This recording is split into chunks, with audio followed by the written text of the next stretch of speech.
It is Christmas Eve, ladies and gentlemen. Thursday, December the 24th, 2015. Christmas Eve. So we've gotten through Christmas Eve, Christmas Eve, Christmas Eve, and now we're finally arriving at Christmas Eve, ladies and gentlemen. Tomorrow, Christmas. And here on the Hard Starboard Radio Network, I have something special planned for tomorrow. The Christmas edition. And let's just say that the content, the program that I will bring you tomorrow will be appropriate to the occasion. Let's just leave it at that. But this is Christmas Eve. This is the Hard Starboard Radio Network at blogtalkradio.com/HSR Network. I am your host, Jasmius, your ruler, your benevolent despot, your fountain rabbi of conservatism, constitutionalism, Christianity, and common sense. Monday through Friday, 6 p.m. Eastern, 3 p.m. Pacific. Guest call-in number 646-478-5068. Email address jasmius@comcast.net, which is the only source of any of the 200 podcasts, episodes of Constitution Radio with Douglas V. Gibbs during his 3.5-year plus run on KCAA AM 1050. Just specify the dates that you would like. Consider it a gift, and I will be happy to send them to you. Chat room is open. Come on in, relax. This is Christmas Eve, after all. Don't have to work hard today. I don't think anybody's working today.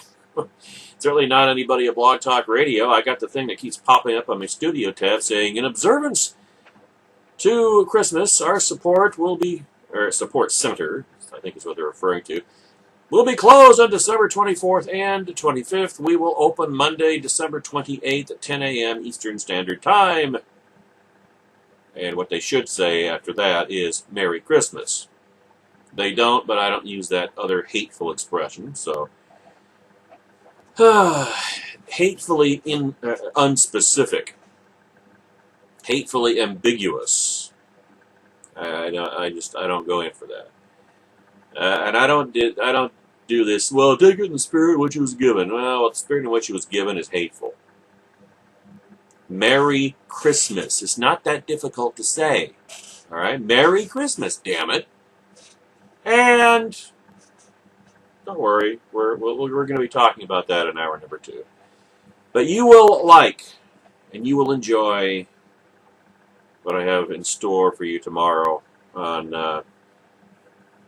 what would ordinarily, in any other circumstance, be the Open Thighs Friday edition of the Hard Starboard Radio Network. But tomorrow, the Christmas edition. Cog!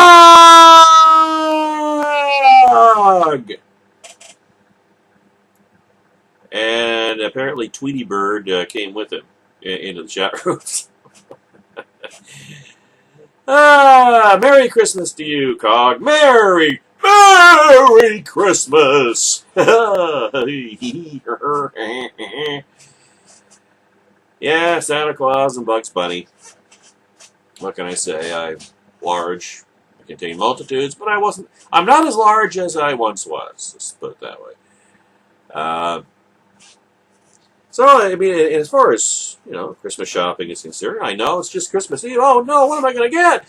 I'm just so totally behind. What am I going to get for it? Well, I'll tell you what you can get. Where you are right now, blogtalkradio.com/HSR Network. Over 8.5 years worth of podcasts for your downloading pleasure. Hello, they're all free. Help yourself. Same thing with all the podcasts, 6 1/3 plus years worth, at blogtalkradio.com/American Daily Review. A production of the Hard Starboard Radio Network, airing Saturdays, 2 p.m. Eastern, 11 a.m. Pacific. The kick off in the first 2 hours of the 3-hour Saturday afternoon extravaganza, co-hosted by myself and the American Freedom Alliance Fellow, Director of the Center for the Study of the United States Constitution, America's Constitution Authority, Douglas V. Gibbs. And together we take on the All-Star Collision Big Stories of the Week, brought to you by All-Star Collision, located at 522 Railroad Street in Corona, California. If you have any auto body or detailing need, if you a scratch in your door, a dent in your fender, an entire caved-in trunk, a sunroof that you weren't planning on, anything else, dead reindeer on your left front fender, who knows? The Patriots at All-Star Collision are the only place for you to go in Southern California, the Southern California Inland Empire area. The Gibbs Pocket. Yeah, you hadn't figured it out by this time. To find out who they are, the Patriots at All-Star Collision, who they are, what they got going on, what they're all about. The web address is allstarci.com. To speak to a live Patriot, call 951-279-9161. All-Star Collision. Kings of Rock and Roll. Thank you. Thank you very much. And they bring you the All-Star Collision Big Stories of the Week. Each and every week. Have for, well over a year now. Maybe even a year and a half by this time. Dean Safe is, I tell you what, does it get any better than that? Patriots at All-Star Collision, owned by an Iranian ex-patriot who actually really does love this country. A Christian man, not a Muslim, a Christian. He is I don't know exactly how deep-pocketed he is, but owns his own business. Pretty good indication that he's not unwell-to-do. And he has put his money where his mouth is. That man is the reason. Dean Safe is the reason why Constitution Radio with Douglas V. Gibbs is still on the air today. And that gets us. Don't want to leave this out. All of the podcasts of Constitution Radio with Douglas V. Gibbs since we debuted on KMET 1490 AM Smart Talk Radio, KMET 1490 AM.com. Available at that website. Just highlight the show's drop-down menu on the main page. Go down to Saturday's line. Click on that. It takes you to the Saturday page. Scroll down Constitution Radio line. Click on that. Takes you to our show page, Constitution Radio with Douglas V. Gibbs, the local show with a global footprint. And in the lower left-hand corner, there's a box that says podcasts on it. Click on that. That takes you to our podcast page, and then have at it. So,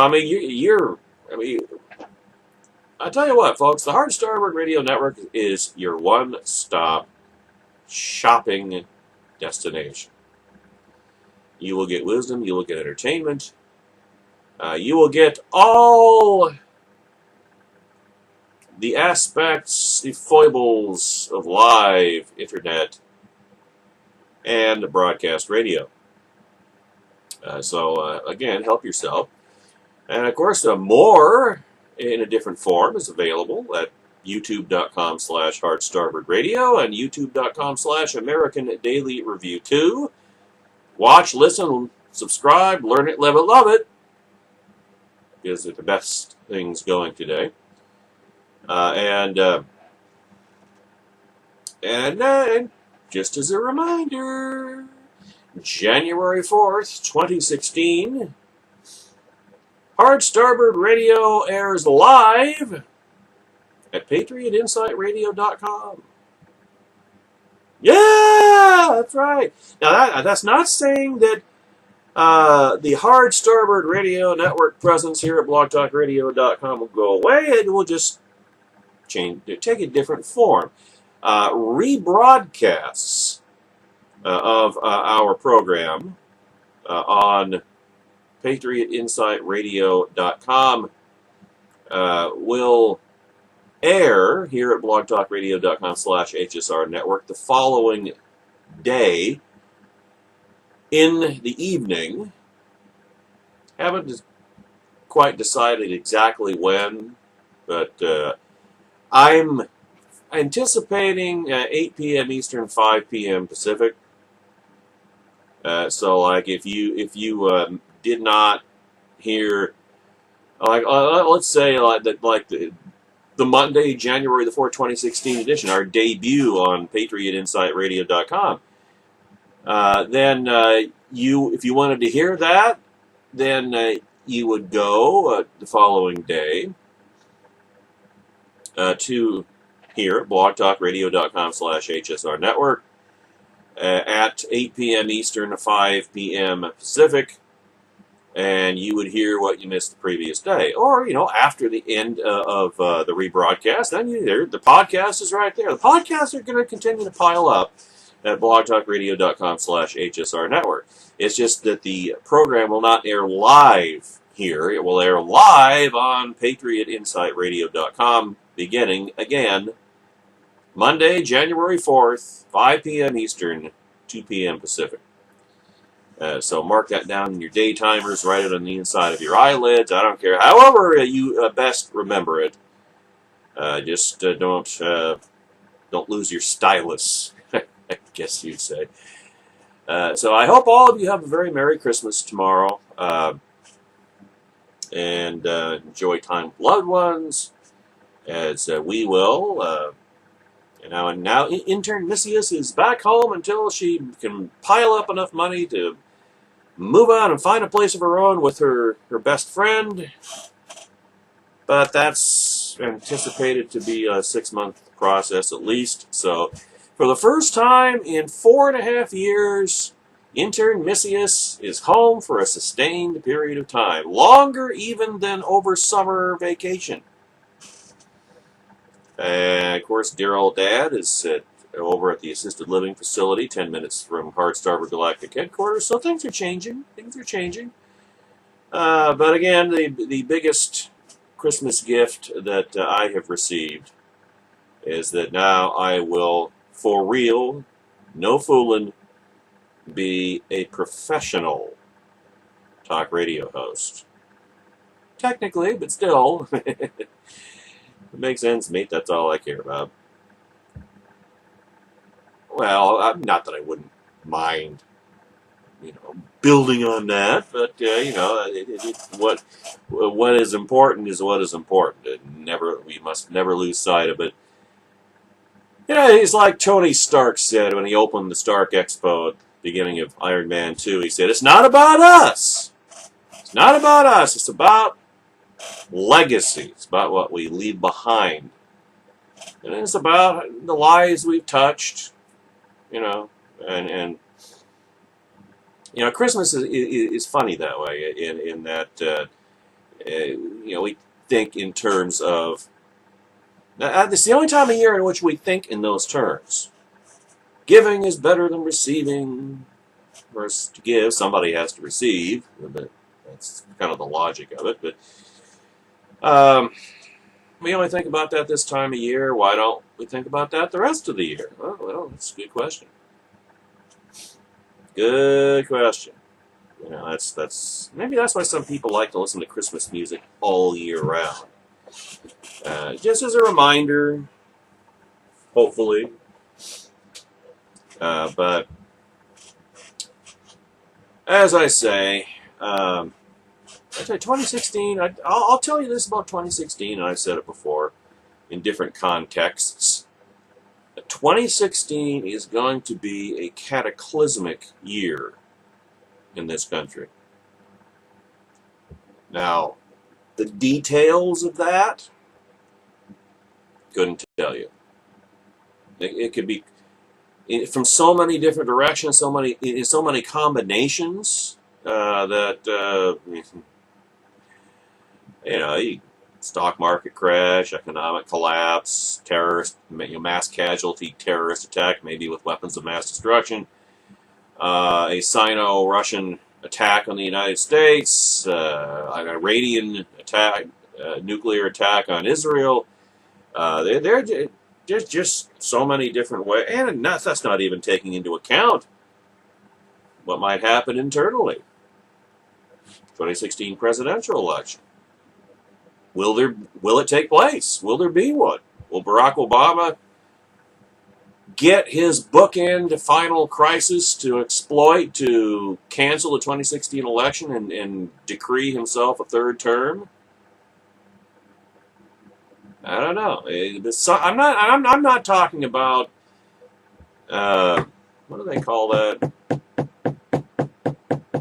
That planet that's supposedly way out there that's going to come plunge into the solar system and smash into the Earth. None of that. No, nothing like that. I'm not talking about gamma ray bursts from the Betelgeuse supernova that we don't know about yet because the light hasn't arrived here yet. I'm not talking about comets or asteroids smashing into the planet. That's not what I'm getting at. I'm talking about in terms of human affairs, human activities, human civilization. Whether domestically, internationally, it's going to be a cataclysmic year. Things are going to happen that, well, just looking back in 2015, things have happened. Not cataclysmic necessarily, but maybe setting them up. Just 5 years ago, even, you would have thought, no, never going to happen. Okay, maybe 10 years ago you would have said that. 5 years ago, no, that's within the Obama era. So, yeah, you can't rule anything out as long as Barack Obama is still in power. But it's going to be a bumpy ride, in the words of Hank McCoy at the end of X-Men Origins First Class.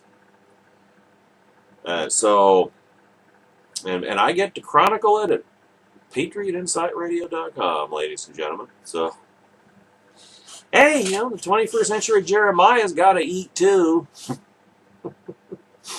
Boy, will he, especially tomorrow. But at any rate, that's what we have to look forward to next year. That's what we have to look forward to tomorrow. And, we have some things in the stack today to look forward to today.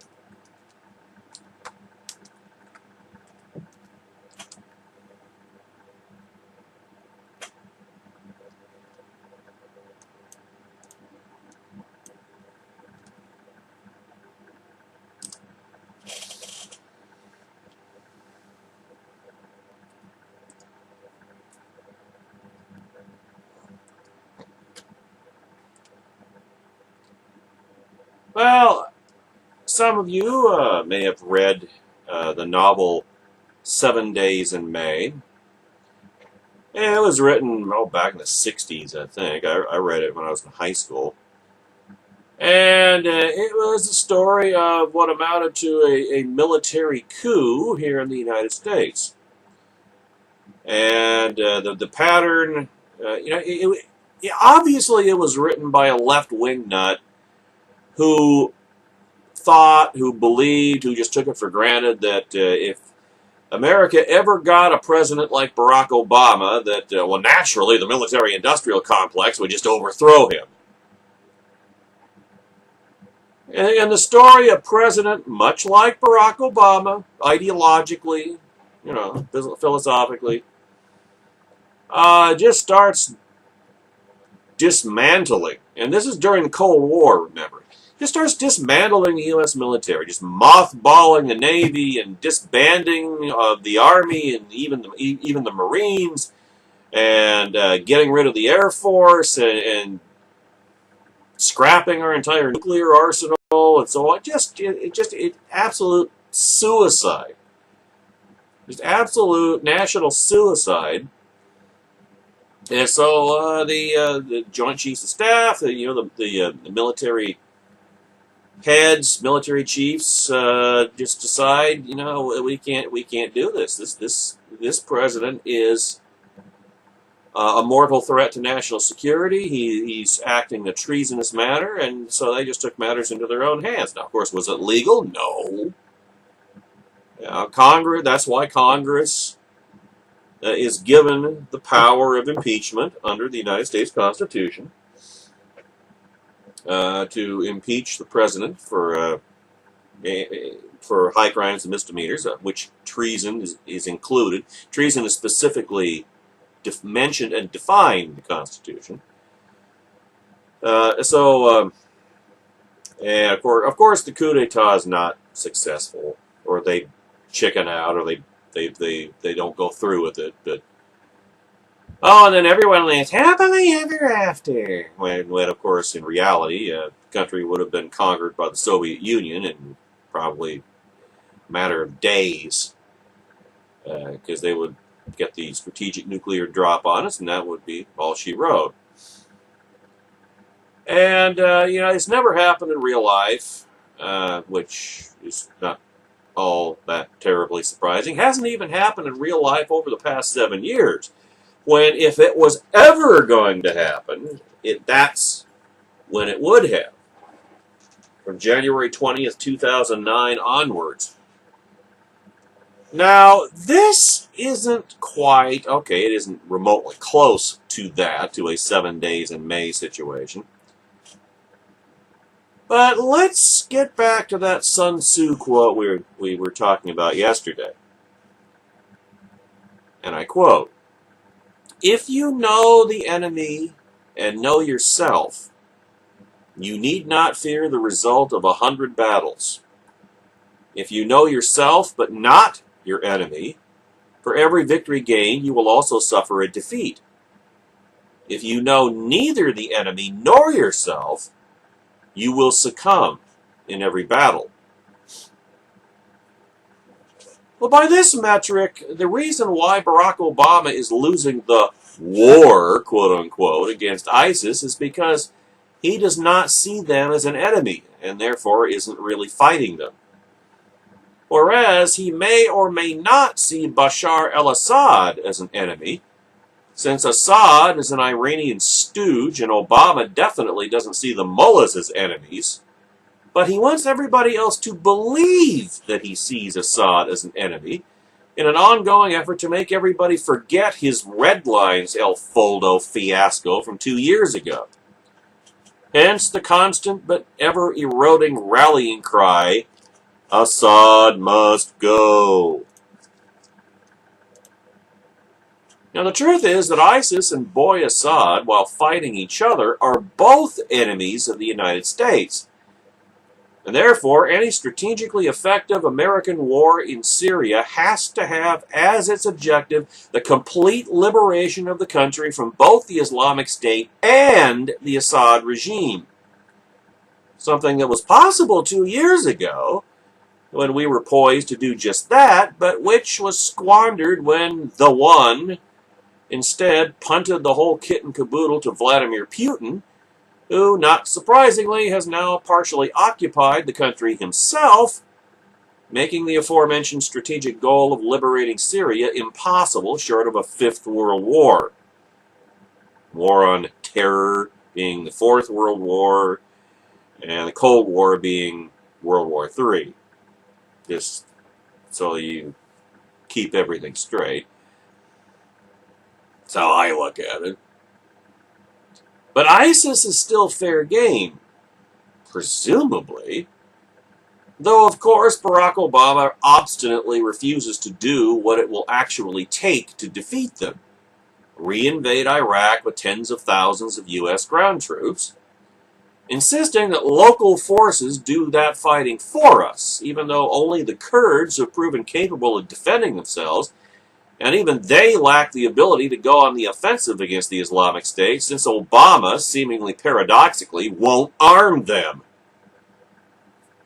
Yeah, we talked about that back in July, remember? Now imagine how frustrating it must be for patriotic American commanders, assuming there are even any left in the military, to be so smothered, in other words, not replaced by Obamunist political hacks and yes men, to be so smotheringly straitjacketed by the jihadi simp enemy in the White House with sabotagingly ridiculous vice-like rules of engagement and other restrictions, such that pilots go out for their missions and then they come back with 3/4 or all of their ordnance still, unused. Still, they bring it back with them because, we can't kill any civilians whatsoever. Well, yeah, of course, where are they going to hide? That's right in the middle of civilian neighborhoods and area. I mean, it's just, you're going to fight a war, or you're not. Or are you not going to fight a war? Because if you're going to fight a war, then there's going to be collateral damage. You can try to do your best to minimize it, but you can't eliminate it. This is what we're up against. This is what they're up against. Our men and women in uniform, this is what they're up against. They're given a mission and then forbidden practically from carrying it out. Effectively. I mean, they can't take virtually any offensive actions against ISIS possessions, infrastructure, military assets, fighters. I mean, you and your forces are being ostensibly sent out to carry out a mission against a bloodthirsty enemy that has vowed to murder all of us. Not just you and your fellow airmen, in this case, but all the Marines, all the soldiers, and everybody back home. So, I mean, you're sent out to carry out this mission against this bloodthirsty enemy that your big-eared commander-in-chief then quietly forbids you from executing. You've been fundamentally transformed from professional soldiers to political pawns, and the men and women under your command to cannon fodder at ISIS's leisure. What do you do? How do you cope? What can you do? Well, it looks as if the Joint Chiefs of Staff at least tried to find a way. According to Newsmax, the Joint Chiefs of Staff has indirectly supported Syrian President, or dictator rather, Bashar al-Assad in a bid to help him defeat jihadist groups, a bombshell report by investigative journalist Seymour Hersh claims. Hersh writes in the London Review of Books that the group of senior military leaders who advise Commissar of Defense Ash Carter, isn't that a perfect name for Obama's SecDef? Ash, which is all that's going to be left of this country after Barack Obama gets through, and Carter. It almost makes you wonder, gee, any relation to Jimmy? I don't know. You just can't write this stuff, folks. I'm telling you. Hersh writes that the group of senior military leaders who advise Ash Carter, the SecDef, sent intelligence through Israel, Germany, and even Russia. The secret missives are transmitted with the understanding that they would be forwarded to Assad in his quest to defeat Jabhat al-Nusra and the Islamic State. Jabhat al-Nusra is the Syrian al-Qaeda affiliate, if you will recall. We weren't intent on deviating from Obama's stated policies, but sharing our assessments via the military-to-military relationships with other countries could prove productive, a former Joint Chiefs of Staff advisor told Hirsch. In other words, they were intent on deviating from Obama's stated policies because Obama's actual policies are pro-ISIS, and they couldn't carry out their stated mission of degrading and defeating the Islamic State any other way. And you know what? Good for them. Good for them. Oh, no, they're insubordinate. They're violating order. You know what? Why is it that left-wing nuts who hate this country get one of theirs in the White House, and we've got to respect the office that, I mean, Barack Obama doesn't respect the office. He's using it. He's hiding behind it. He doesn't respect it. That's why I do not, in print, on the air, I do not refer to Barack Obama as president. You know why? Not because I'm denying reality, because I don't recognize him as such. He may occupy the office. He may be squatting in the White House. He's not my president. You know, just answer me this question. If you got anybody out there who has a problem with me never referring to Barack Obama as President Obama, fine. Show me the left-wing nut who showed that respect to George W. Bush during the 8 years he was in the White House. I don't ever remember seeing that from the left, from any Democrat. President Bush would go overseas, and Harry Reid would be calling him a liar and a traitor and a this and a that, and tit for tat. As far as I'm concerned, they will get every bit as much respect for Obama as they showed to George W. Bush. An eye for an eye, tooth for a tooth. That's how I look at it. They want us to respect them when they're in power. They got to respect us when the shoes are on the other feet. They will get every bit as much respect as they show to us. That's how I look at it. It was clear that Assad needed better tactical intelligence and operational advice. The Joint Chiefs of Staff concluded that if those needs were met, the overall fight against Islamic terrorism would be enhanced. Obama didn't know. Of course he didn't. He's never even run a lemonade stand. So of course we all know. I mean, we all know. We've always known that Obama's a crappy manager. He's never managed anything before. Of course he wouldn't know. And Obama doesn't know what the Joint Chiefs of Staff do in every circumstance, and that's true of most presidents, definitely Obama. And none more so than King Hussein, who's too busy playing Galaga in the White House residence at this time of year to bother with such piddling details. But Obama knows now, which was undoubtedly what Seymour Hersh was trying to accomplish with this bombshell story. Hey, Mr. President, look what they're doing to you. They're humiliating you. They're insubordinate. They're staging a military coup. I'm sure, I guarantee you, that's the angle that Seymour Hersh was coming at this story from.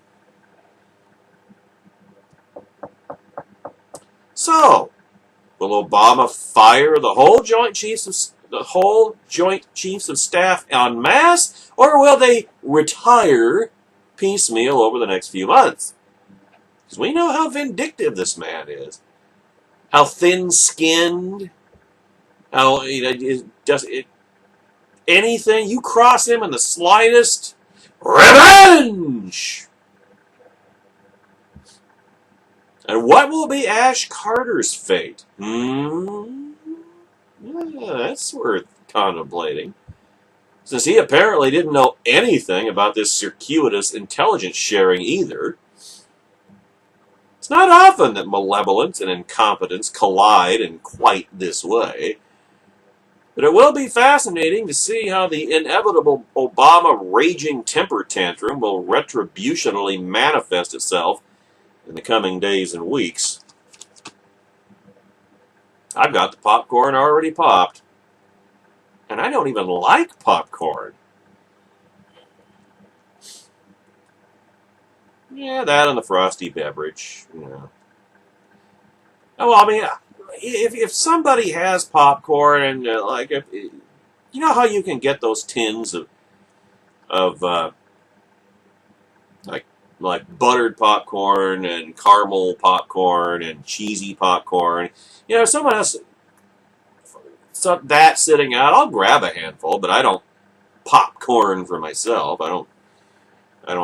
My family does. I don't. No, that no matter which way you slice it or look at it, that's not a good segue. To now, let me just put this in the form of a question. Picture that we're on Jeopardy. Trey Gowdy, Congressman, South Carolina's 4th Congressional District, Chairman of the House Select Committee on Benghazi. Tim Scott, 2-term United States Senator from South Carolina. Both Tea Party favorites, Tea Party superstars. Now, if either or both of these men were going to endorse anybody in the GOP presidential race for 2016, and they were going to do it today, whom do you think they would be most likely to endorse? Well, you would probably conclude, well, that's easy. That's easy. Ted Cruz. Who else, right? I mean, Ted Cruz, the ultimate Tea Party superstar. I mean, they wouldn't even have to think 2 seconds about it, right? That's what I would have assumed if they were going to endorse anybody. Gotta be Ted Cruz, right? Well, in the words of the immortal Don Adams, as Maxwell Smart, would you believe Marco Rubio? I'm not making that up, folks. Marco Rubio is about, if he hasn't already, to pick up the endorsements of both Trey Gowdy and Tim Scott. And it's not the choice one would think these 2 Tea Party superstars would make, is it? Ted Cruz, purportedly the ultimate Tea Party superstar, would seem to be the default choice over Rubio, the purported establishment golden boy. But perhaps it's not as clichédly outlandish as it appears on the surface. I mean, Rubio is hardly a rhino in any conventional sense of the term. I mean, he strayed significantly on 2 issues, illegal immigration and pseudo marriage. And on the former, he's learned enough to bow to the political realities of the need to secure the border first, before any discussion of legalization can begin. That makes the Florida senator more of a Tea Party establishment hybrid than a full turn to the dark side. And there's also the matter of Senator Cruz having gone completely out of his way to alienate pretty much every member of the Senate and House Republican caucuses over the past couple of years with his serial fratricidal crapola, Senate floor slander, and shutdown kamikaze runs. And there's the consideration of Rubio's greater electability, at least that's what the polls indicate, to figure into the equation, in general election terms. And the latter two criteria could be seen by Gowdy and Scott as a twofer, maximizing the GOP's chances of victory next November and sticking it to an obnoxious pain in the ass at the same time. How much such endorsements would be worth to Rubio's chances is debatable. And it can't hurt him in South Carolina, where he and everybody else are miles behind Hillary Clinton's mole. I mean, if Trump's polling is as much hat over cattle as many of us believe, though, his crushing Iowa defeat at Senator Cruz's hands could open up New Hampshire and then the Palmetto State as well. I mean, it's certainly worth a try. Mary! Hey! Oh, the gang's all showing up. Let's see, there's something about... Oh, you can tell I'm typing on my laptop, can't you?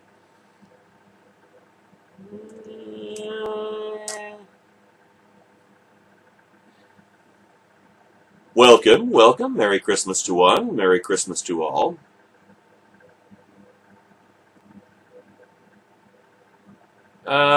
If Trump's polling is as much that, or hat over cattle as many of us believe it is, his crushing Iowa defeat at Senator Cruz's hands could open up New Hampshire and then the Palmetto State as well. So, I mean, it's worth a try. It certainly doesn't hurt to have Trey Gowdy and Tim Scott both on your bandwagon if you're Marco Rubio.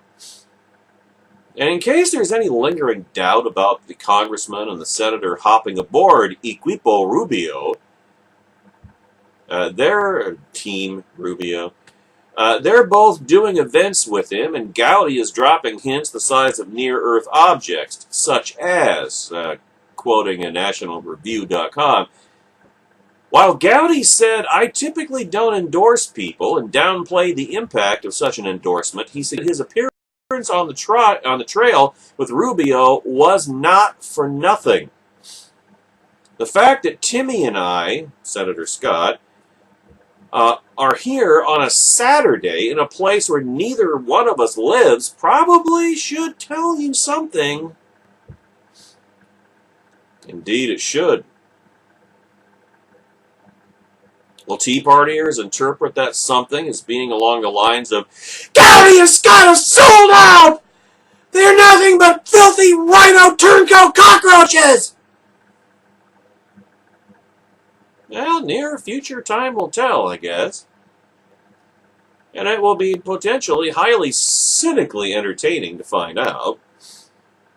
But it may just be that they give, or rather restore, the Tea Party rub to Rubio, which is that on which he certainly seems to be counting.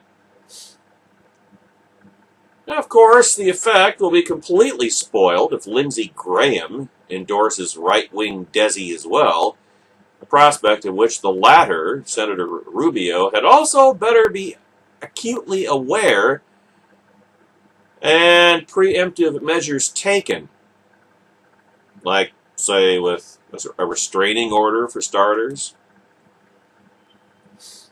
So remember, we reported earlier this week, Senator Graham bowed out. He quit the race. Not that anybody was too terribly surprised by that.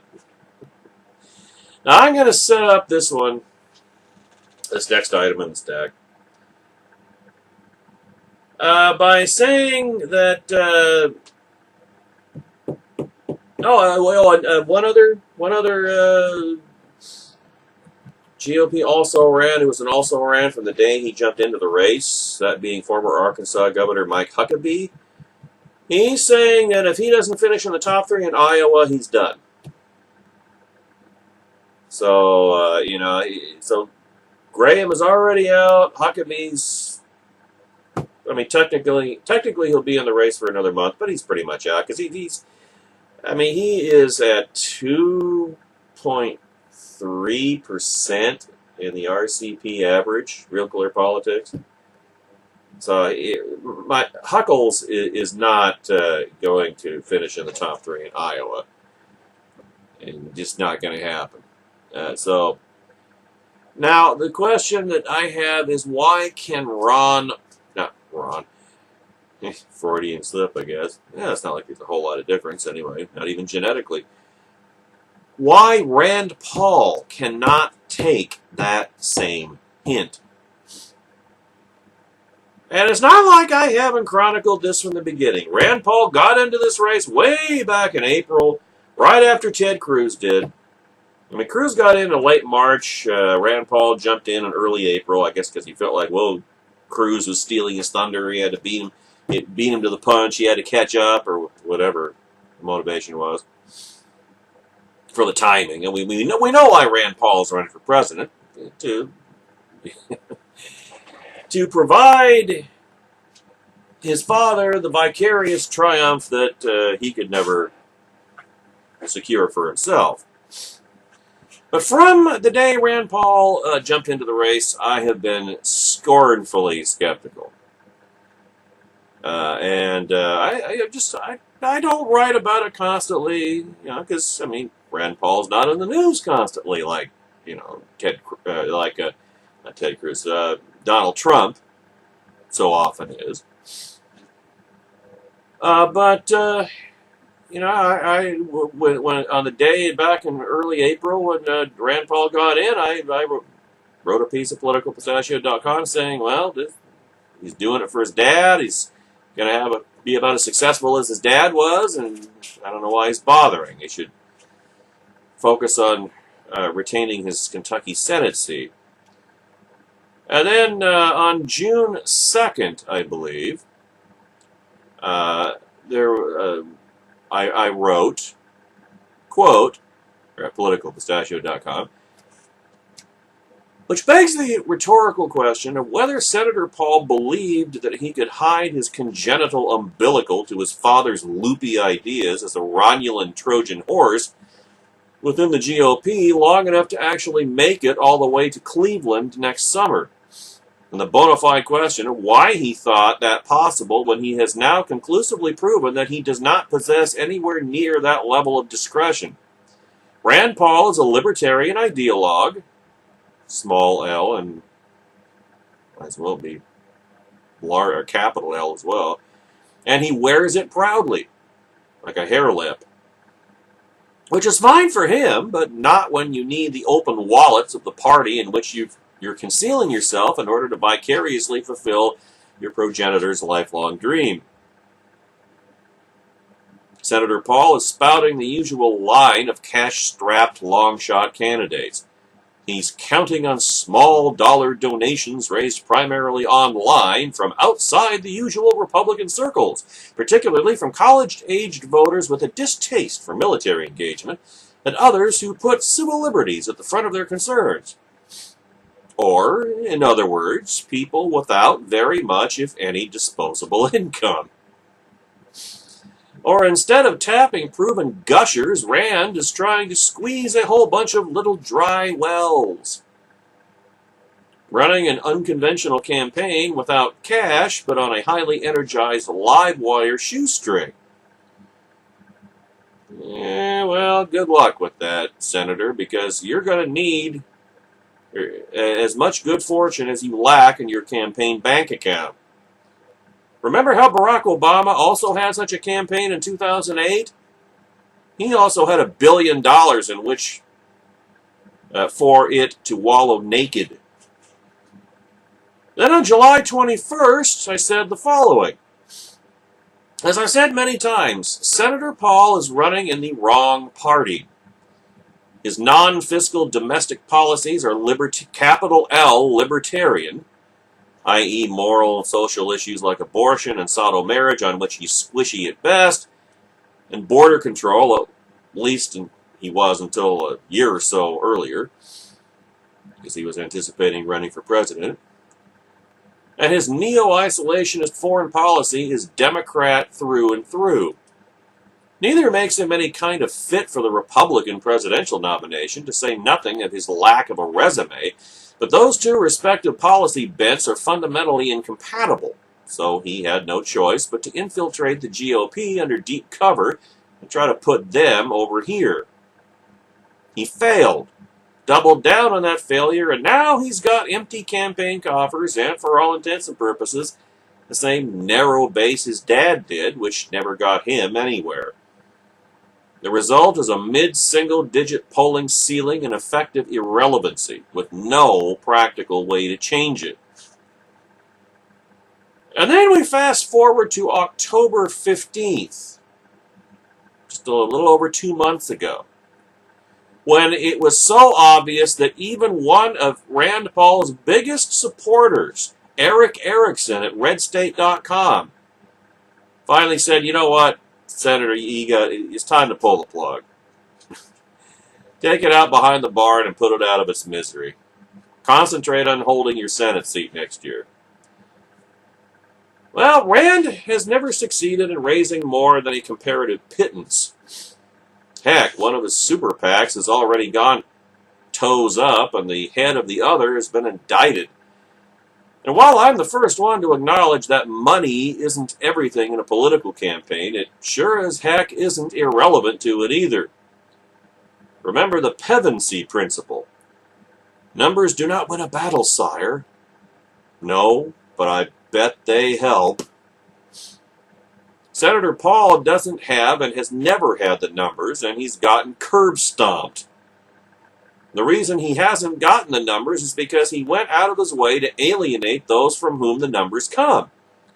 And since then, at least according to Eric Erickson, Senator Paul has taken to bashing Ted Cruz for daring to challenge Washington and has otherwise stood shoulder to shoulder with the same Washington insiders the rest of the party is fighting. In other words, he realized his mistake and was trying to mend fences so that they'd open up their wallets again, because he was drowning in campaign poverty. Lack of funds, as it were. Without that about-face shaking loose any additional cash. Once bitten, twice shy. I think he'd be doing better if he'd run as a capital L libertarian than as a Republican, frankly. And that brings us to Senator Paul's other terminal weakness. No fire in the belly. In the same way that Ben Carson doesn't appear to truly want to be president, so Kentucky's junior senator gives every indication of his campaign being not out of his own ambitions for power and national change, but to allow his father to vicariously realize his dreams of same through his curly-topped offspring. The presidency is like Homer Simpson's description of Duff beer. You have to be willing to run over your own mother to attain it. Metaphorically speaking, of course. It requires complete tunnel vision, monomaniacal, borderline obsessive focus and commitment. That isn't going to come from, in Dr. Carson's case, everybody else telling him to run, and in Senator Paul's case, doing it for dear old dad. The difference between the two being that Gentle Ben didn't start out his campaign by going out of his way to bite all the fundraising hands that he needed to feed him. And his candidacy strategy hasn't resembled a little Billy from the Family Circus navigational chart. It's as I said on the day Rand Paul entered the GOP race. He had zero chance at the nomination, and at the time I wrote this, the past 6 months have resoundingly proved it. You may be noticing a pattern there. Indeed, and we will get to the latest developments in the juggernaut Rand Paul for President campaign right after these faux commercial words on the Hard Starboard Radio Network on this Christmas Eve, December the 24th, 2015. Don't go anywhere.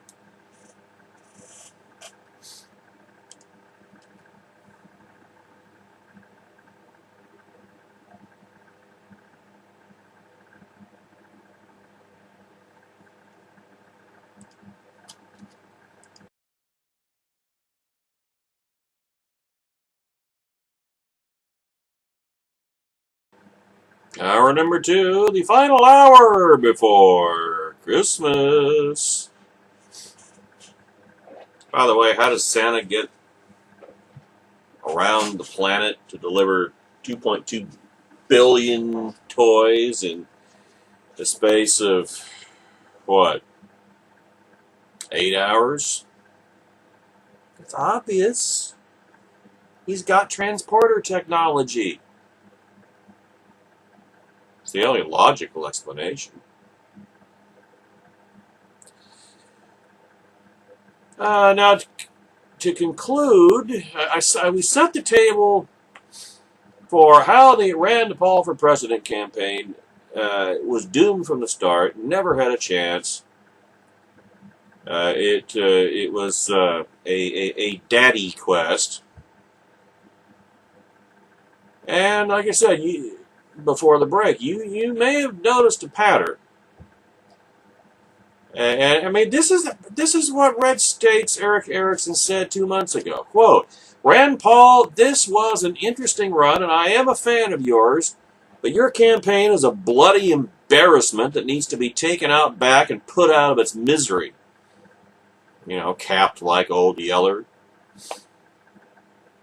Go home to Kentucky, Senator, and save your Senate seat before Kentucky's voters take the incompetence of your presidential campaign as a reflection on you and your Senate campaign. Close quote. Has Senator Paul finally or ever acknowledged the handwriting that was on the metaphorical wall way back in April when his sorry-assed cavalcade kicked off? Of course not. It's like anybody else in this ridiculously overcrowded field. Indeed, he refuses to even accept a demotion to the next debate's kiddie table, quote unquote. This is from BuzzFeed.com. I won't participate in any kind of second-tier debate, the Kentucky senator insisted on Kilmeade and Friends. We've got a first-tier campaign. I've got 800 precinct chairmen in Iowa. I've got 100 people on the ground working for me. I've raised $25 million. I'm not going to let any network or anybody tell me we're not a first-tier campaign. Oh, it's far from just Fox Business Network that's telling you that, Senator. Far from that.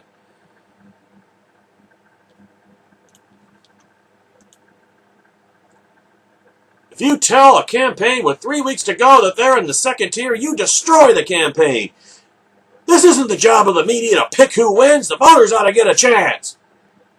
And they're dropping hints the size of adolescent pachyderms in your polling, Senator Paul. That is that off of which Fox Business Network is going. Paul said limiting the number of candidates lays it up in a lap for Donald Trump? All right, stop. Just stop it, Senator. Cut it out, please. You have that 180 degrees bass backwards, Senator. Donald Trump has been able to dominate the race up to now precisely because there are too many candidates with no shot, cluttering up and fragmenting the field and the debate stages, allowing sheer hype and his universal name recognition to vault him to the lead he most definitely does not deserve. Winnow that down, as the voters via the polls have already done, to a couple, your colleagues from Texas and Florida, who have emerged as the finalists, along with Trump. And the contest stops being about hype and name recognition and can start being about leadership, substance, and contrasts. It can finally become serious, which is entirely to Trump's disadvantage. Paul added that he is the only candidate who would challenge the businessman, and he's been so effective at that up to now. Oh, man. He said the network relegating him to the second-tier debate is a designation as an unserious campaign. Oh, this is news to you, Senator? Apparently it is. And attacked the use of what he called imprecise polling to determine which candidates get on the stage. The polls are all wrong. I'm really way out in front. Argument. Which is what all unserious losing campaigns insist. Because they don't want to have the whatever fundraising they have dry up. That's what happens. The fundraising just disappears, flashes into steam, vanishes like into thin air. And Rand Paul has even more reason to fear that than most. Good point. Good point. Mary in the chat room says Rand doesn't even have the Paul bots, or the Romulans, as I refer to them. They went over to Trump. I just bet they did. Although it doesn't really make a whole lot of sense either. I mean, Trump is pretty authoritarian. That doesn't seem to match up at all with the Paul nuts. But I mean, we talked about this recently, that Trump is running one of the most anti-libertarian campaigns that anybody in a major party has seen in years. But then nobody's paying attention, and nobody's supporting Donald Trump for what he believes. It's a cult of personality. It's the Republican version of Barack Obama. You know. Let's see, is that? Oh, no. Let me just a little bit of this. Not the whole thing. I mean, there's a reason why this is my Barack Obama update theme.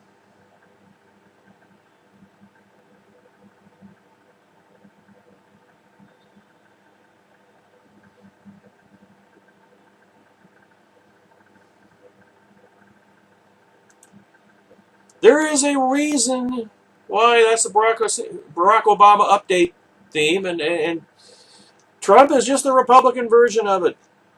He's a skilled demagogue. He's a Democrat plant. He's a Democrat.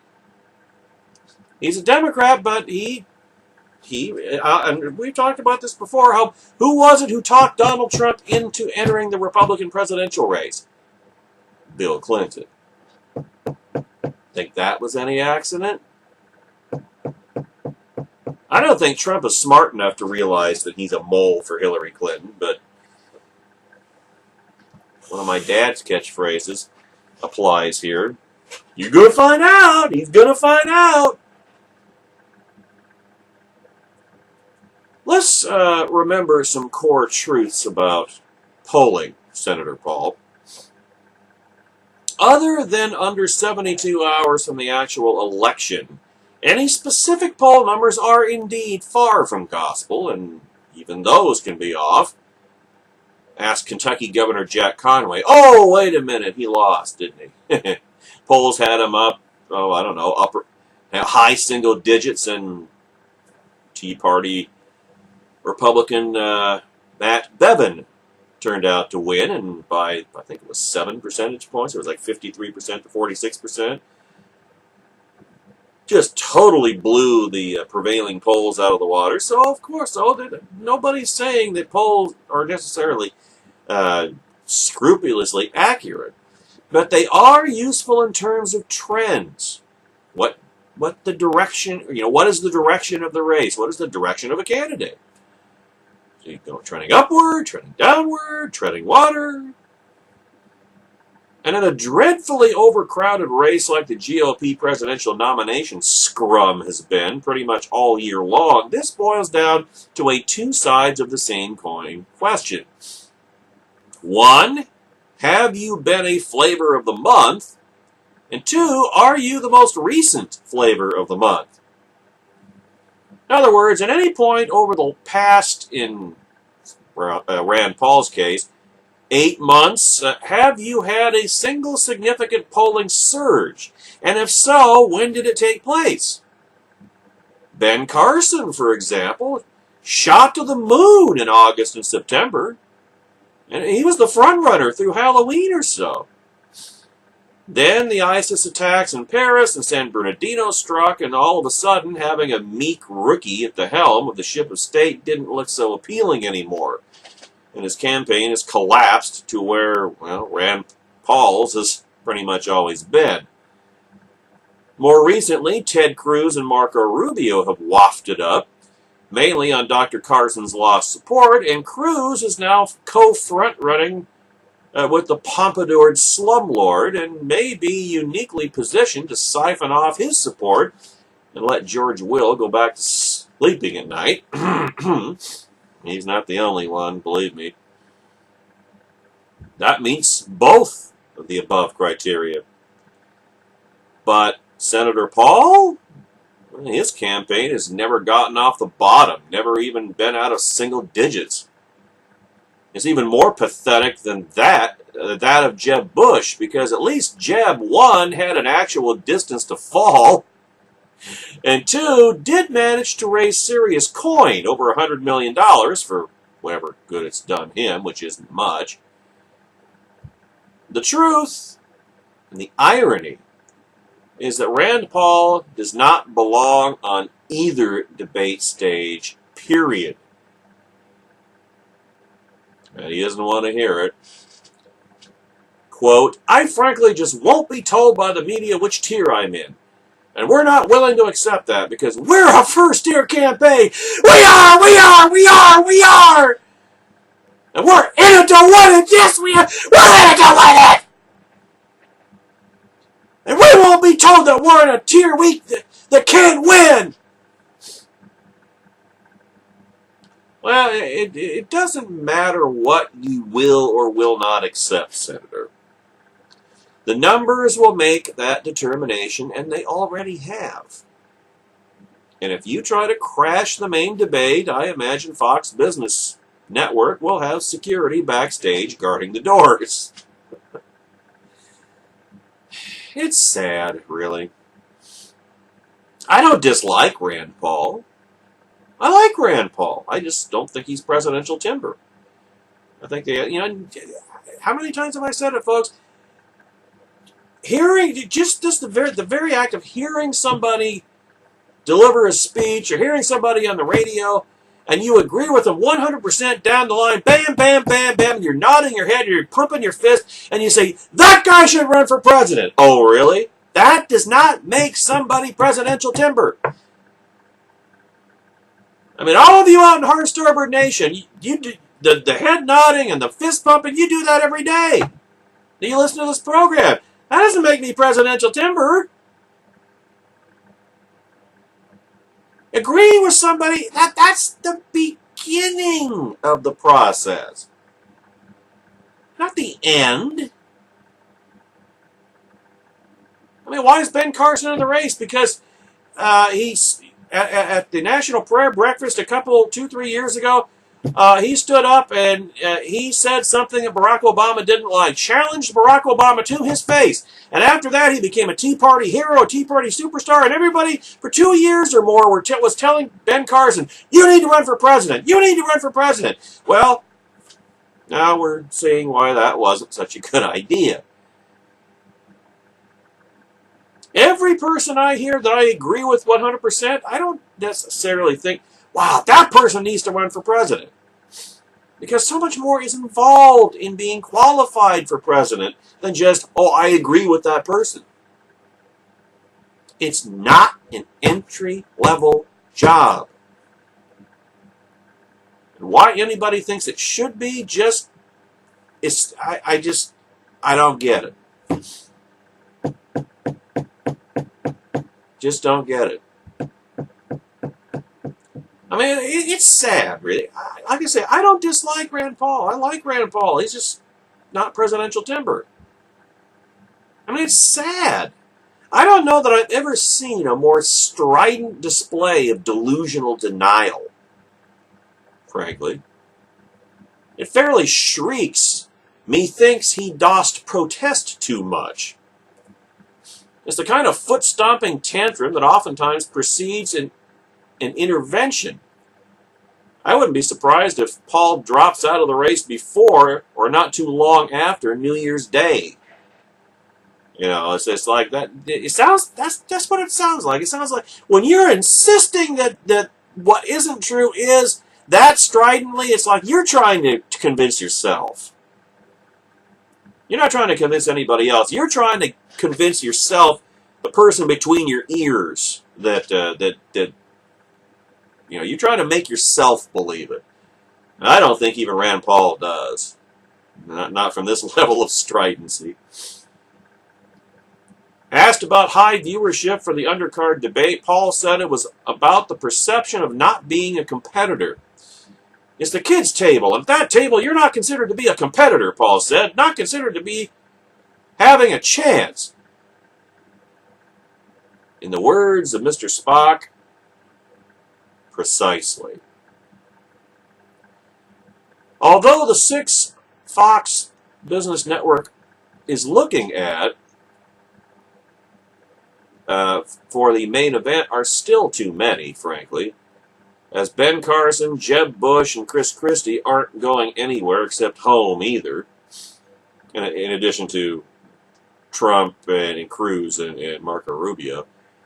The longer this let everybody play, everybody's a winner codswallop is allowed to go on, the longer it'll be until Republican voters are forced to focus and choose, and the greater the chances are of a Donald Trump nomination disaster. Enough already, Senator Paul, Governor Bush, Governor Christie, Ms. Fiorina, Dr. Carson, Governor Kasich, etc., etc., etc., etc., etc. In the words of Joseph Welch to Joe McCarthy 62 years ago, you've done enough. Have you no sense of decency, sir, at long last? Have you left no sense of decency?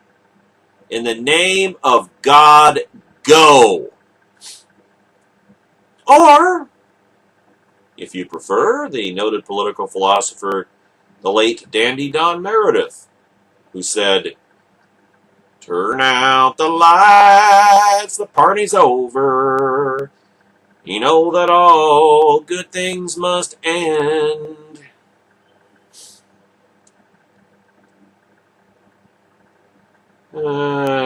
We should be so blessed. I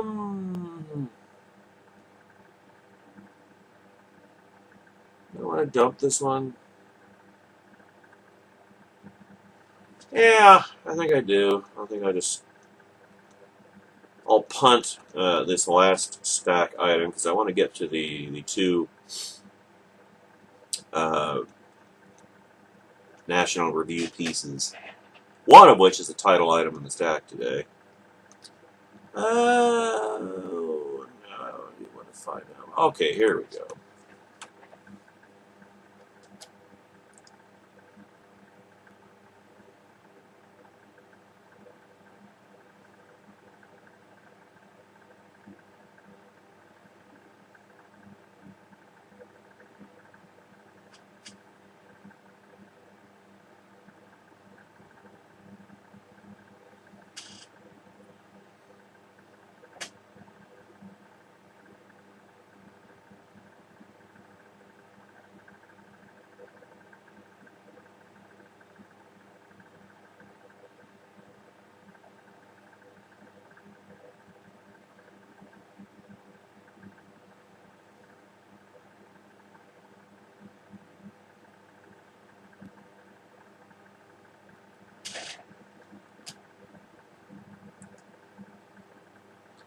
So back in the summer, I found a picture.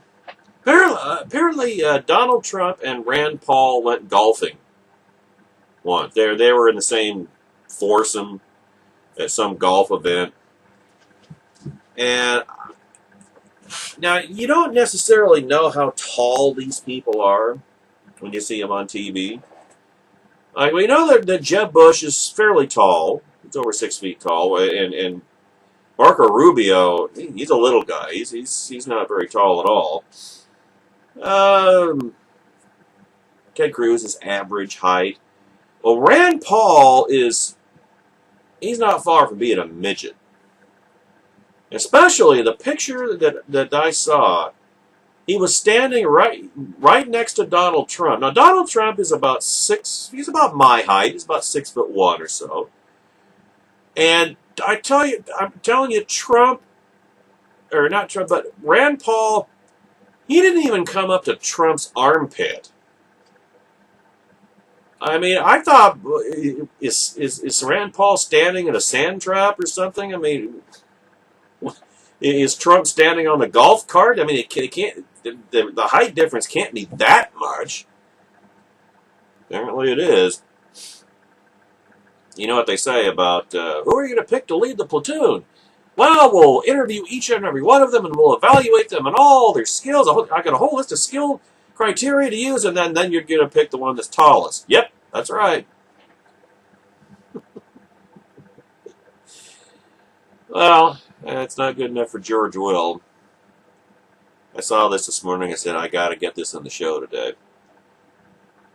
Because he's absolutely... Captain Bowtie, as he often is, not always, but oftentimes is absolutely right. Definitely in this case. Now, if you look beyond Donald Trump's comprehensive unpleasantness, I mean, is there a disagreeable human trait he doesn't have? You might see this. He is a fundamentally sad figure. His compulsive boasting, and this is an excellent point, folks, excellent point, along the same lines of methinks thou dost protest too much. Trump's compulsive boasting is evidence of insecurity. He's trying to convince himself, you see. His unassuageable neediness suggests an aching hunger for others' approval to ratify his self-admiration. His incessant announcements of his self-esteem indicate that he is not self-persuaded. Now, panting with a puppy's insatiable eagerness to be petted, Trump has reveled in the approval of Vladimir Putin, the murderer and war criminal. Putin slyly stirred America's politics. We talked about this earlier, either last week or early this week, on this program. By saying Trump is... No, it was last week, excuse me. Putin slyly stirred America's politics by saying Trump is very talented, adding that he welcomed Trump's promise of closer, deeper relations, whatever that might mean, with Russia. Remember I said at the time, I said Putin is a master manipulator. He's a grand master political 3D chess player. And Trump is the easiest person, with the exception of Barack Obama, and for the same exact reason, to manipulate on the face of the earth because of his ego. You get somebody like a Donald Trump, like a Barack Obama, who have gargantuan egos, and you can manipulate them without even trying, just by stroking their egos.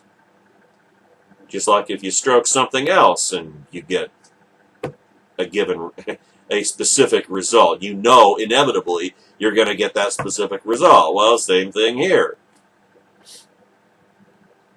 Trump announced himself flattered to be so nicely complimented by a highly respected man. When people call you brilliant, it's always good, Trump gushed. When MSNBC's Joe Scarborough said Putin kills journalists and political opponents and invades countries, Trump replied with, "At least he's a leader." Besides, Trump breezily asserted, "I think our country does plenty of killing also." 2 days later, Trump, who rarely feigns judiciousness, said, "It's not been proven that he killed reporters." Well, perhaps the 56 journalists murdered were coincidental victims of amazingly random violence that the former KGB operative's police state is powerless to stop.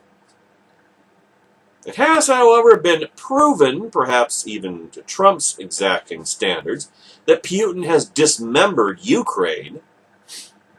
Counts 1 and 2 at the 1946 Nuremberg trials concerned conspiracy to wage and waging aggressive war.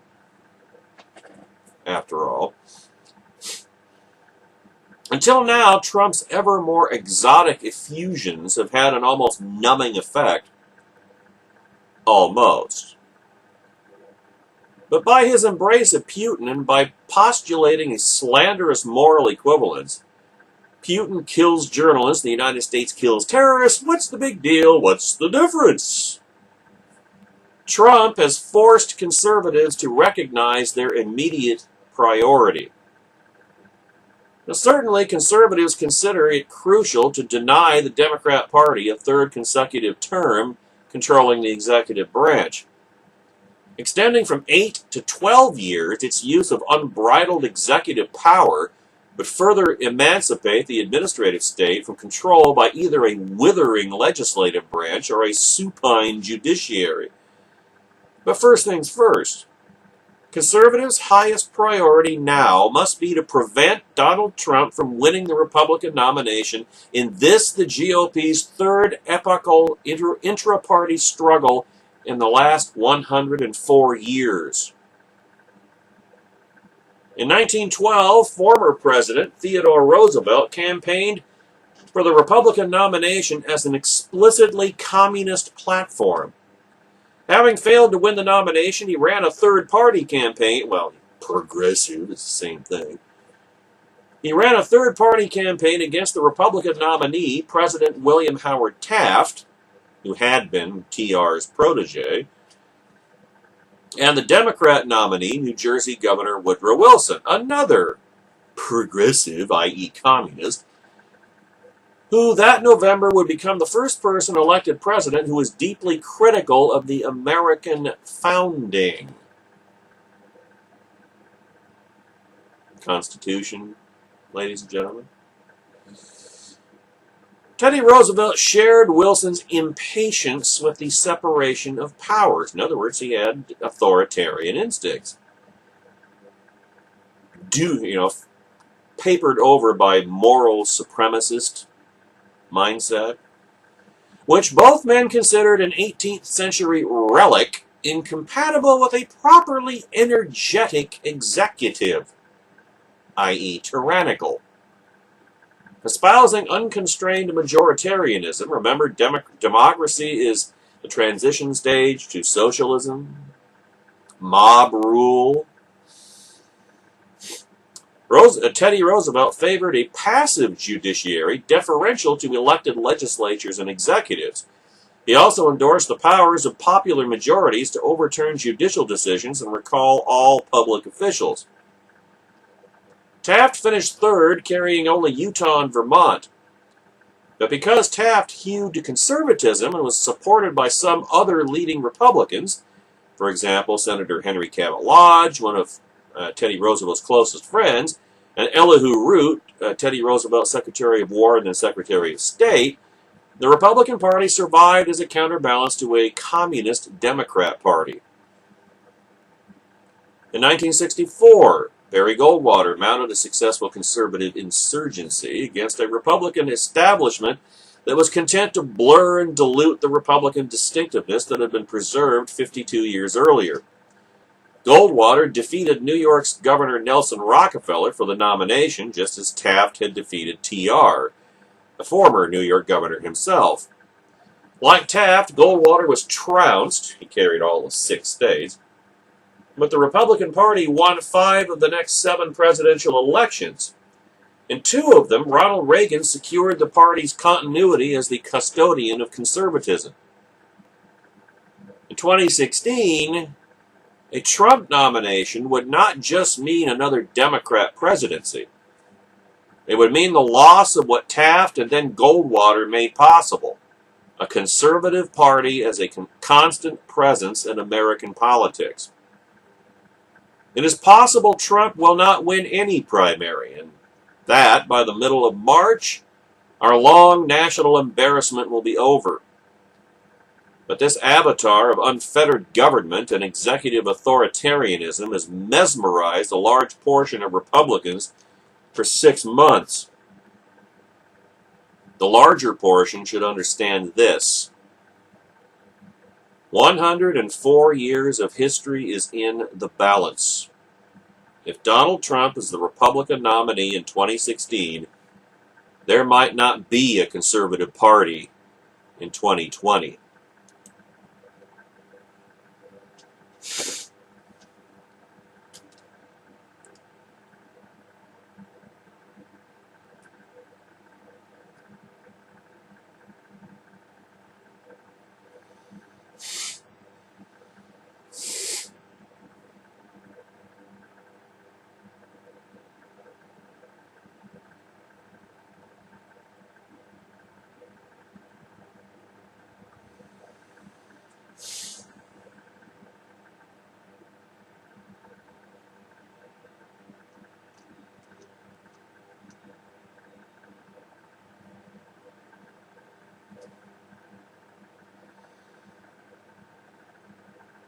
In the opening sequence of Scrooged, which Sonny Bunch correctly identifies as one of the great Christmas movies of the modern age, we're teased with the trailer for a movie called The Night the Reindeer Died. In this fictional made-for-TV movie, Santa's workshop is attacked by machine gun-wielding terrorists. Oh, a story for today, apparently. Amid heavy artillery fire, Mrs. Claus races to the gun locker to hand out heavy weapons to the elves. Suddenly, Lee Majors, the $6 million man, that's $32 million in today's dollars, rides up on a snowmobile. As the bullets fly, Majors asks Santa, "Is there a back way out of this place?" Kris Kringle responds, "Of course there is, Lee. But this is one Santa who's going out the front door."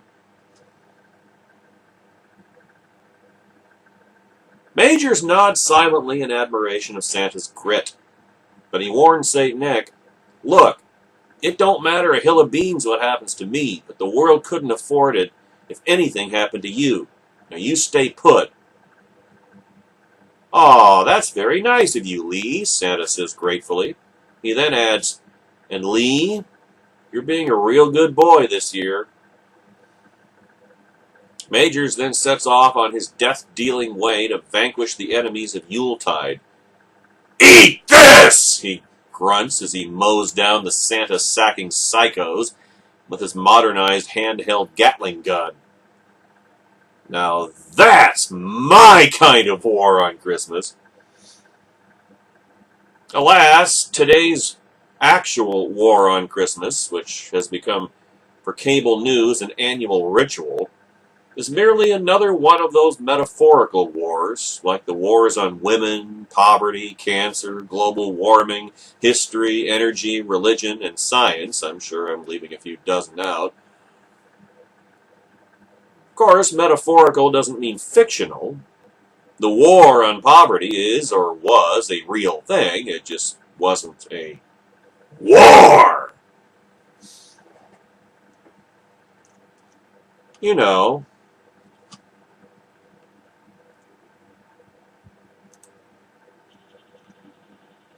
Not that kind of war. And yet the metaphorical wars have the capacity to elicit as much outrage as actual wars. For instance, in the Middle East and ever-growing swaths of Africa, there are non-metaphorical wars on women, Christians, Jews, science, history, and homosexuals. These wars have all the hallmarks of actual war, what with killing, rape, and slavery. But in the United States, the war on women that arouses so much passion from politicians and left-wing extremists should really be put in air quotes. Ditto the war on Christmas. Of course, well, that's for now. Anyway, of course, the left has always loved its metaphorical wars ever since William James pronounced the pressing need for the moral equivalent of war, which always is used to justify ever more authoritarian government. Barack Obama has kept that tradition alive, and then some, routinely calling for a warlike unity in his effort to pour money down any number of rat holes. But the moment when the tail-chasing dog ate himself came when Obama declared a lexicological war on war, changing the war on terror to overseas contingency operations. Terrorist attacks became man-caused disasters, and American reprisals were euphemized as kinetic military operations. I still use the term military, so I'm not sure what he was saving in a semantic sense. It was, to borrow a phrase, a metaphorical war to end all literal wars. We'll know what battle has been won when we start talking about the domestic contingency operation against Christmas. The merits of these metaphorical wars vary widely. War on cancer? Worth fighting. War on science? Mostly a bogus PR campaign to bully conservatives into silence. But the war on Christmas represents a special kind of passive-aggressive jackassery because the aggressors deny they have declared a war. They simply take offense at Christmas. And the reason for it, reason with a capital R, they cancel Christmas pageants. They leave baby Jesus in a cardboard box in the church basement, just as they leave the real Jesus in the ground every Easter and always forget about the part where he rose again the third day. I see nothing wrong with celebrating the winter solstice as if there's a more rational thing, or as if that's a more rational thing to do. And then, when people complain about this undeclared war on Christmas, the aggressors mock and ridicule them for paranoia and hyperbole. Since we're comparing things to actual wars, it's a bit like Vladimir Putin's mischief in the Ukraine. He sends troops across the border, then denies they're Russian soldiers. Yeah, they're Luxembourgers. Yeah, Luxembourgers. How dare Luxembourg invade Ukraine from Russian territory? He'll appoint a commission to look into that and get back to us in like, I don't know, does 3 years work for everybody? The soldiers kill Ukrainians, but Russian TV floats the idea it's all a hoax trumped up by the West. Then, after the Russians create facts on the ground, they whine when anyone makes a fuss. So it is with the war on Christmas. Before I continue, I should get some disclaimers out of the way. The war on Christmas is a fraught issue for a right-wing guy named Jasmias. So, with some prodding from the spirit of full disclosures past, let me disclose fully. And this is where we get to who the author of this piece is at nationalreview.com. One, Jonah Goldberg. Jonah Goldberg is Jewish, albeit from some considerable emphasis on the ish. His father insisted his brother and he be raised Jewish. He went to a Jewish day school and was duly bar mitzvahed, so please spare him long lectures on the matrilineal nature of Judaism. In any event, his Episcopalian mother insisted that they celebrate Christmas. So while many of his friends at school had Hanukkah bushes instead of Christmas trees, why not burning bushes? I wonder how many houses have burned down from that idea. They had a Christmas tree with a single modification. His parents cut out a jokey headline from a local newspaper and taped it to a flat cardboard Christmas tree ornament. It read, "Santa knows we're Jewish." And Mr. Goldberg has a similar policy in his own home. Every year they light the Hanukkah candles, and their glow has not once scared off Santa, who dutifully eats his cookies and leaves his presents. So there's that. But the disclosures go on. He's also a Fox News contributor, and happily so. Some of his colleagues, a generous term he uses for people far more important and famous than him, are generals in the war to save Christmas. More on that in a bit. Lastly, let him just say that he loves Christmas time and takes no offense whatsoever when someone says to him, Merry Christmas. Indeed, he thinks it is written somewhere in the Talmud that if you make someone feel bad for sincerely wishing you a Merry Christmas, it means you're a miserable, joyless ass. Sounds more high-minded in the original Hebrew. Of course, there's a flip side to that. If you know someone is not Christian or hates Christmas for some reason, and you say Merry Christmas out of spite or vindictiveness, rather than with joy and good cheer, then you are the one putting the ass in Christmas. And that is part of the genius of the left's passive-aggressive war on Christmas. By forcing Christmas lovers, Christian and non-Christian alike, to take time out of their day to marshal a metaphorically martial defense of Christmas, they further undermine the whole point of the holiday and the holy day, which is where the term holiday comes from, derives. Turning Christmas into a battleground in the culture war compounds the damage they're already doing. Which brings me to the story of Hanukkah, or Hanukkah,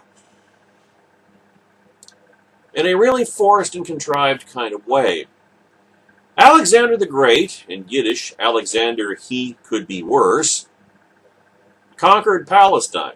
But in the grand tradition of the good Tsar, he left the Jews alone. A century later, Antiochus IV, Epiphanes, the Greek king of the Seleucid Empire, and one of the great putzes of antiquity, reigned. Except for the fact that Hanukkah didn't exist yet, you might say he declared a war on Hanukkah, by which I mean he set out to actually destroy the Jews who hadn't assimilated to Hellenistic culture. He appointed Greek priests to the high temple, ordered the sacrifice of pigs on its altar, and killed Jews who wouldn't go along. The Jews revolted and threw off their oppressor. The Hanukkah candles we light every year do not commemorate that victory. Jews aren't supposed to glorify war, but rather the miracle of the untainted lantern oil lasting for 8 nights in the temple when there was only enough for one. We bring this up because Jews have a lot of experience dealing with the challenges of living in societies where they are religious bystanders and nonconformists. From the dawn of the diaspora until 1948, when Israel was founded, or reestablished, that was really their only experience. And to borrow a phrase from Jack Nicholson in As Good as It Gets, it wasn't all pretty stories that take place at lakes with boats and friends and noodle salad. But it wasn't all bad either. One of the lessons Jews learned is that respect is a two-way street. What did I say in the first hour, folks? In decent societies, the majority shows respect to the minority. But part of the bargain is that minorities also show respect to the majority. This is supposed to be a fun book about a joyful time of year, so I will skip past more recent historical examples of what happens when this grand bargain goes ass over tea kettle. Just take my word for it. But the lesson is worth taking to heart when thinking about the war on Christmas. The conflict has never really been about Christmas. It's been about how a society tolerates conflicting visions and what kind of society people want. The war on Christmas can best be understood as the point at which several tectonic plates of the culture grind together. When they grind together really hard, we get earthquakes. The plates have been grinding together for generations, and they go by many names: secular humanism, nihilism, relativism, communism, Thulhu, and others. The opposing forces have a lot of monikers as well. Traditionalism, Christianity, conservatism, and my favorite, the good guys.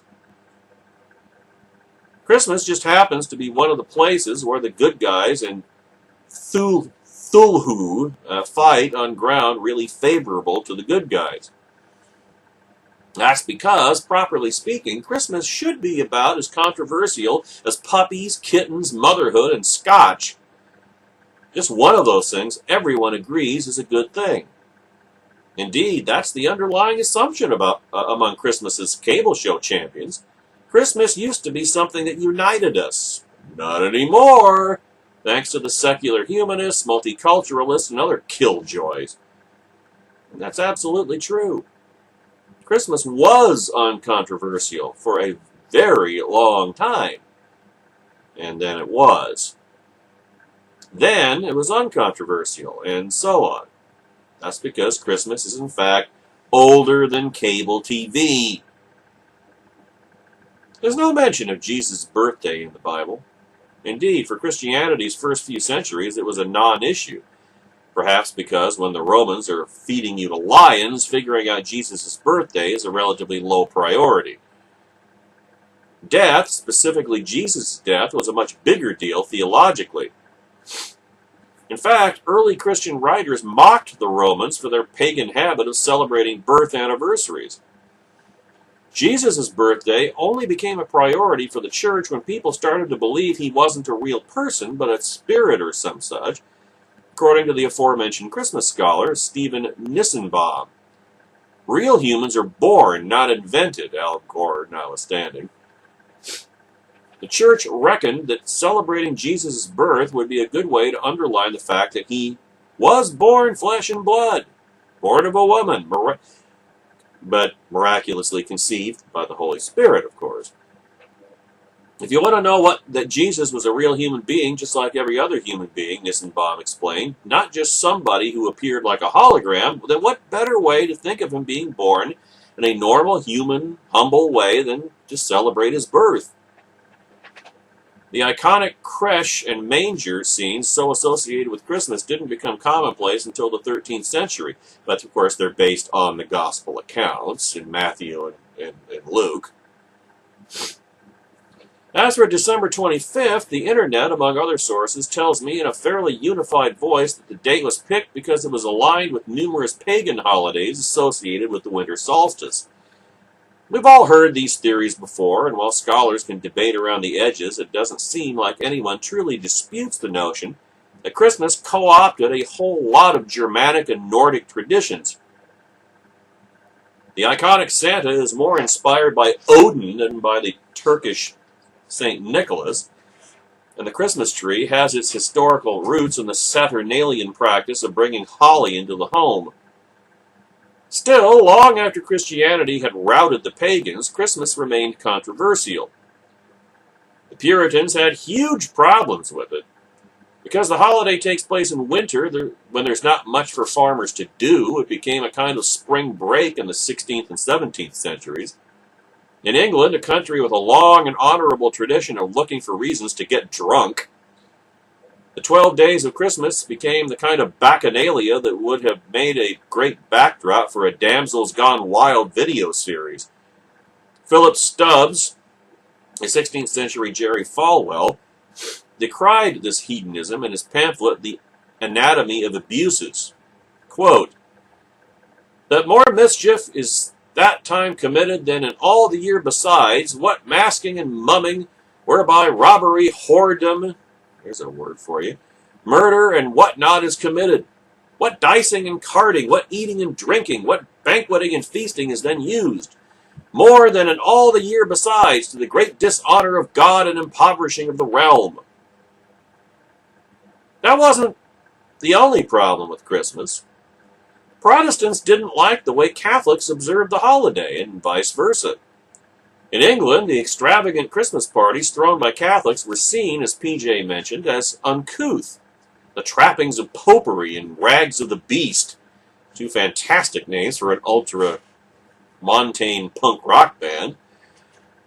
The Catholic Church tried to counteract the problem by emphasizing that Christmas time was a holy celebration, not an excuse to let your freak flag fly. but it ultimately didn't work. When Cromwell took over, he banned the holiday entirely, something the ACLU only dreams of doing today, but which they will manage to do in the very near future, I have no doubt. Cromwell's ban was lifted, but for a long time the popularity of Christmas dwindled in the New World and Britain. By 1820, the English poet and essayist Leigh Hunt wrote that it was a holiday scarcely worth mention. It wasn't quite as forgettable as Arbor Day or the WNBA championships, but it wasn't the big deal we think of today either. And the person most responsible for reviving it wasn't a religious figure at all, but a literary one. Charles Dickens, A Christmas Carol, published in 1843. It was a staggering literary success, bigger than 50 Shades of Grey and the Dadley Virtues combined. By Christmas of 1844, there were no fewer than 9 stage productions of it in London. It was a huge sensation that year in New York as well. It popularized the salutation Merry Christmas.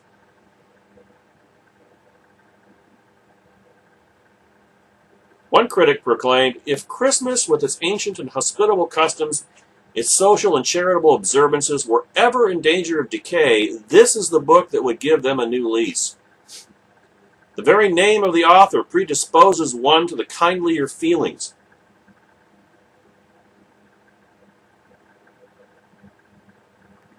And a peep to the frontispiece sets the animal spirits capering.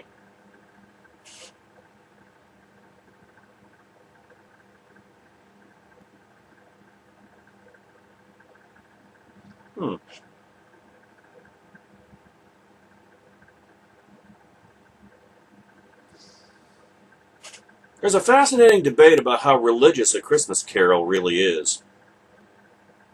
There are a great many subtle scriptural allusions in the book that are lost on most people, including me. I wouldn't have caught many of them were it not for Stephen Skelton's annotated version of the story. On the other hand, while Dickens was a faithful Christian, the story is deeply ecumenical, even secular. The key to the novella's appeal was its overpowering sense of nostalgia. In Fighting for Christmas, G.K. Chesterton observed, Dickens was fighting for the old European festival, pagan and Christian, for that trinity of eating, drinking, and praying, which to moderns appears irreverent, for the holy day, which is really a holiday. But it went deeper than that. Dickens had a famously rough childhood, and his stories were often child-centric. So was his idea of Christmas. Until A Christmas Carol, Christmas was more of a community celebration, a time for revelry. It was a lot like what New Year's Eve is today. But Dickens carved out Christmas as a special time for children. In the tale, the ghost of Christmas Past takes Scrooge to his own childhood, where he sees himself abandoned, as all the other kids have gone home to be with their families. The school is not quite deserted, the ghost observes. A solitary child, neglected by his friends, is left there still. Scrooge sobs at the sight. The ghost then takes poor Ebenezer to see children playing and making merry with their family. Scrooge exclaims, "What would I not have given to be one of them?" As Rob Long, someone well acquainted with social ostracism and undesired solitude, points out, it would have been nice if someone, somewhere, had given him a giant turkey. Thanks to Charles Dickens, Christmas became a time when parents brought about the Christmas they wished they had had when they were kids. And so they set out to deliver it to their own children. That's one of the keys to Christmas's enduring popularity. As Bill Murray says in Scrooged, you knew I'd come back to that, at Christmas time, however briefly, we are the people we always hoped we would be. Well, Jonah Goldberg is not a Christian. More's the pity. I am. Your humble host, Jasmius, is a Christian. But some of his favorite people are, including, among others, his wife, his mother, most of his co-workers and friends, and nearly all of his favorite presidents. I have no objection, or Goldberg has no objection to Christians seeking to keep the Christ in Christmas. But it seems to him that the war on Christmas has less to do with the desire to keep the holiday somewhat somberly sacred, and more to do with maintaining an idea of America the way it used to be. As a conservative, we all get that. And it is absolutely true that the people who bang their hemp spoons on their high chairs at Merry Christmas, get their dresses over their heads about nativity scenes, or who think Santa is scarier than Satan, and Santa is an anagram of Satan. Take a look. Look for yourself. Or even the Koch brothers tend to be humorless prigs. I'm not normally in the habit of giving advice to Christians, Mr. Goldberg writes, about how to observe their faith, but as a tactical matter, if you want to put the Christ back in Christmas, his advice, would be to follow Jesus' exhortation to turn the other cheek.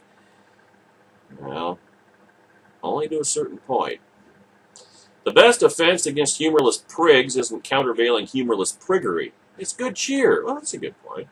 If someone gets angry when you say Merry Christmas, chuckle and tell them, for your sake, I won't tell Santa about this, because Jesus already knows.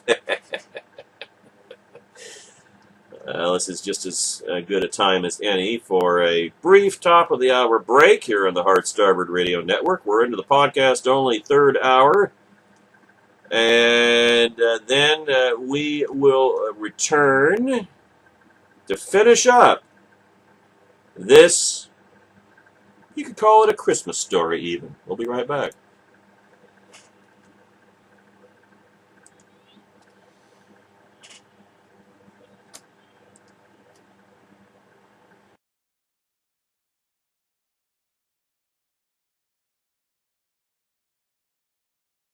We're in the home stretch. It is Christmas Eve. I don't want to get in the way of... who has the title of Santa? Does Tim Allen currently hold that title? Per the Santa Claus. Yeah, that was on the tube the other night. Oh, okay, here we are. Now, take comfort in the knowledge that the Christmas haters are not merely losers. No, they're not losing. They're not losing, Jonah. Trust me, they're winning. They're rampaging. They're routing us. Most Americans who spend almost $1 trillion a year at Christmas time, by the way, understand these people are idiots. Well, I'm not so sure about that. If anything, Christmas keeps winning in the war on Christmas because Christmas is so much Odin damn fun. I think you're missing the point about Christmas. Tomorrow we'll get the point about Christmas spot on target. Trust me. Here on the Hard Starboard Radio Network, 6 p.m. Eastern, 3 p.m. Pacific. Tomorrow, blogtalkradio.com/HSR Network. So enjoy the holiday in Dickensian ground, or on Dickensian grounds. Faith, family, fun, all mixed into one. Say Merry Christmas with joy in your heart and have a good time. If for no other reason than the fact that nothing pisses off people who hate Christmas more than people actually enjoying it. And by all means, let us redouble our efforts in our defensive war against relativism, or the relentless erosion of our culture by political correctness. But there are other days of the year to have those arguments. The whole point of Christmas is to not have arguments. But then the other side hasn't really given us a choice, now have they? Besides, that's what Thanksgiving dinner is for.